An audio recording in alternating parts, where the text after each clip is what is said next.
het burom hanen ba usen sharuklen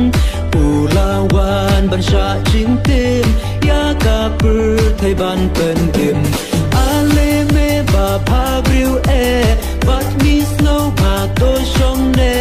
yan bu sam vai jong ka briu chop angi ka pop ka snail snap ki angal ki riwai ku bor snow ba jong utrai tuan pe ki riu ngành risa bat snow ko man sha be tle ham man ta yang in mu itrai ben ha ka shing on la ka use in ki angal tuan ya uban ma ne tuan ya uban ma ne tuan ya uban ma ne u Chris utrai amen trai ni ai ngu me blawan ban pen im puji suya me kaburam chiu nom ni ai bin jong u ko pang blawan pau haga do tuan ya uban mane tuan ya uban mane tuan ya uban mane u Chris utrai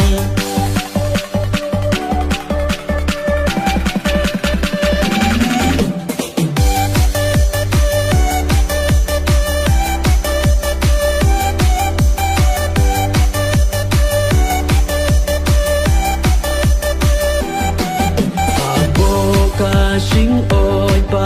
om yo ing ba sang ya i kun long chi su la pen thia ling tom ki klur ba ro shi bnang ki pe lo cha tam ki kun long chi su ling ngai ha u lang yam ni ai ku play Christmas ya pi ni ai ku play Christmas ya pi ni ai ku play Christmas ya pi mas nam tem mai bak men e jing ri ki pa bat kun lung i kan dit en rei kum ki wei pat ki kun lung im yang na di ya me chi su a loi chong na pen to thia lang bat na trai a du banda shine ni ai ku play Christmas ya pi ni ai ku play Christmas ya pi ni ai ku play Christmas ya pi pas nam tem mai bak men a chan jong na trai chi su na ker pat chong chi len ter jing im bat jing i ru do ai ki kan na ret paro ker ku ban pen long ba bit ya kap nen ban chong bat me klem wai ni ai ku play Christmas ya pi ni ai ku play Christmas ya pi ni ai ku play Christmas ya pi pas nam tem mai bak men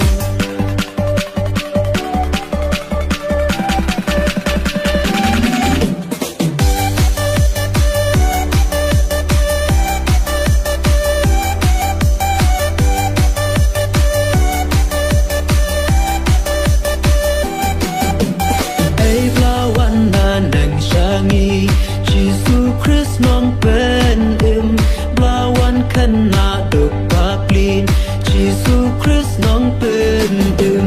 riwai lang ya ro klem thai ula kre kalat ban lai aba kordor aba e Jesus Christ nong pen im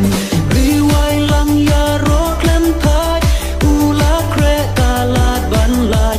aba kordor aba e Jesus Christ nong pen im ei bla kular ban ya ma Jesus Christ nong pen im